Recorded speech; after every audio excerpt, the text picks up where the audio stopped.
Si vous suivez la chaîne depuis un moment, vous savez que j'adore les innovations liées au monde du bois, que ce soit les techniques ou encore les outils qui ne cessent d'évoluer pour rendre le travail du bois justement beaucoup plus facile, plus accessible et plus pratique. Mais est-ce qu'on ne pourrait pas transformer le bois lui-même pour le rendre souple, malléable et changer complètement la perception assez rigide qu'on en a? Si vous êtes simple bricoleur, vous allez en prendre plein les yeux, et si vous êtes ébéniste, cette vidéo vous ouvrira un monde de perspectives passionnantes et de nouvelles pistes de réflexion. Je vous présente le WooWood. C'est pas du tout évident à prononcer en fait. Le WooWood est le résultat de recherche sur la maîtrise du bois pour en faire un matériau d'aspect complètement différent et contre-intuitif, et c'est le moins qu'on puisse dire d'ailleurs. C'est complètement dingue. Non mais franchement, vous avez déjà vu un truc pareil? Cette innovation ainsi que toutes celles dont je vais vous parler aujourd'hui ont été inventées par la compagnie Arca Ébénisterie, fondée par Steven Leprisé, qui est un ancien élève de l'école Boulle, s'il vous plaît, et qui, d'après ce que j'ai compris, enseigne également dans cette fameuse école de renommée internationale. J'en profite pour préciser que cette vidéo n'est pas sponsorisé ni par Arca ni par qui que ce soit d'ailleurs. C'est moi qui les ai contactés pour qu'ils m'envoient des échantillons justement pour vous faire partager ces découvertes qui sont d'ailleurs à mon sens totalement époustouflantes. Et il n'y a pas d'autre mot. Le concept du WooWood, WooWood, je vais pas y arriver, est en apparence relativement simple. En apparence seulement, on retrouve deux feuilles de bois, ce que l'on appelle du plaquage, collées sur une membrane en caoutchouc et associées à des découpes d'une précision extrême et qui sont d'ailleurs faites à la main au scalpel, donnant ainsi cette souplesse et cette liberté d'action au bois.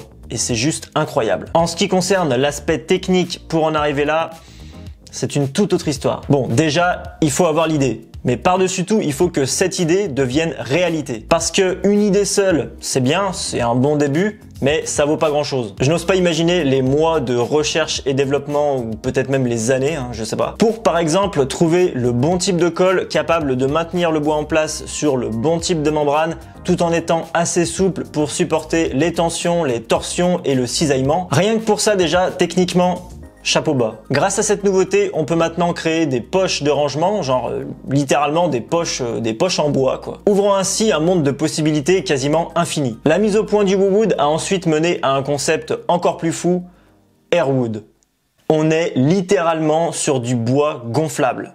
Je sais pas si vous vous rendez compte. C'est... La base est quasiment identique qu'avec le WooWood, mais à un détail près, vous l'aurez compris, un système de chambre à air spécial relié à une pompe permettant de gérer l'injection et l'extraction d'air manuellement ou de façon automatisée. Encore une fois, fallait y penser.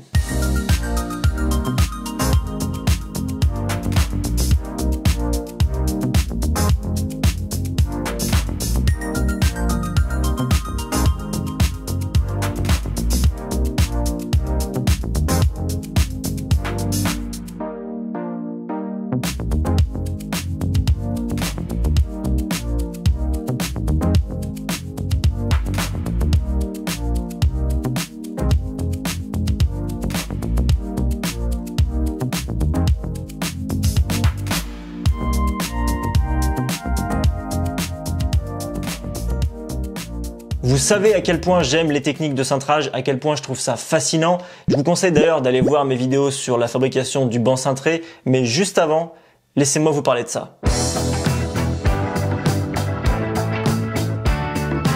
Encore une innovation impressionnante, peut-être un peu moins que les deux précédentes, mais bon, quand même. On est ici sur un panneau associant du bois et une matière plastique thermoformable que l'on va donc chauffer. On a alors une liberté de mouvement extrême pendant environ 15 minutes sans avoir à effectuer de collage et sans avoir à fabriquer de moule spécialement pour ça. Et une fois refroidi, le panneau conserve sa position et peut éventuellement être remodelé en le chauffant à nouveau. Ce qui est vraiment novateur ici, au-delà de la facilité de mise en œuvre, c'est vraiment la notion de réversibilité. Ces panneaux peuvent également être associés à la technologie du bois dentelle d'Albergia. Alors, qu'est-ce que c'est que ce nom encore imprononçable? C'est ni plus ni moins que des milliers et des milliers de perforations minuscules, quasiment microscopiques, qui ont pour but de réduire encore davantage le rayon de courbure, le rayon de cintrage, tout en apportant un esthétisme supplémentaire. Pour finir en beauté, voici le bois Larmé. Pour les connaisseurs de marqueterie et d'après ce que j'ai compris, le principe est un petit peu le même qu'avec la technique Vries. On est donc sur une superposition de feuilles de bois, donc de plaquage,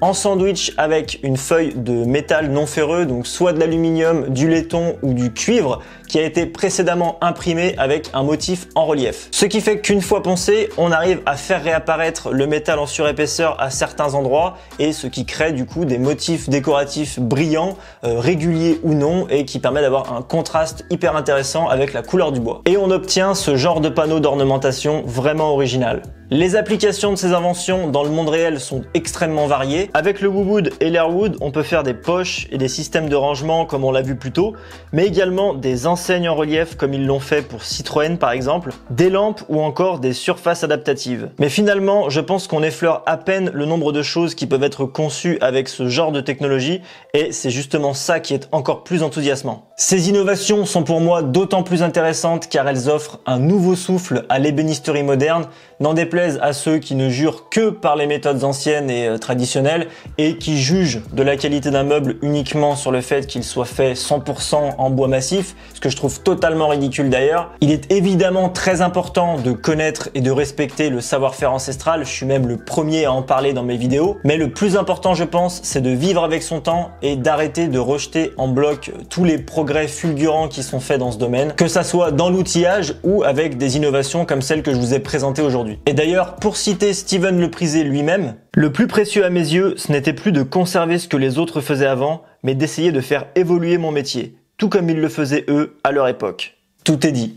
Quand je vois tout ça, je me dis que l'artisanat français est plus que jamais sur le devant de la scène internationale et ça me rend encore plus fier d'avoir choisi d'en faire mon métier. Expliquez-moi comment on pourrait être totalement insensible à tout ce qu'on vient de voir aujourd'hui. J'espère aussi que cette vidéo donnera l'envie à certains jeunes de s'intéresser à ce fabuleux métier et qui sait même à se lancer à leur tour dans cette aventure, dans le goût de l'excellence et du savoir-faire. Ça m'intéresserait beaucoup de savoir ce que vous pensez de tout ça, alors n'hésitez pas, lâchez-vous, l'espace commentaire est là pour ça. J'espère que cette vidéo pour le moins différente vous aura plu. Si c'est le cas, n'oubliez pas le petit pouce en l'air et partagez-la pour la faire découvrir au plus grand nombre et aussi pour soutenir mon travail ainsi que le travail d'Arca. C'est vraiment très important et je vous en remercie. Voici 2 autres vidéos de la chaîne qui devraient vous intéresser. N'oubliez pas de vous abonner et d'activer la petite cloche, comme ça vous serez averti lorsque la prochaine vidéo sortira. Suivez-moi sur Facebook et sur Instagram pour voir les coulisses. Vous trouverez également plein de liens hyper intéressants dans la section description.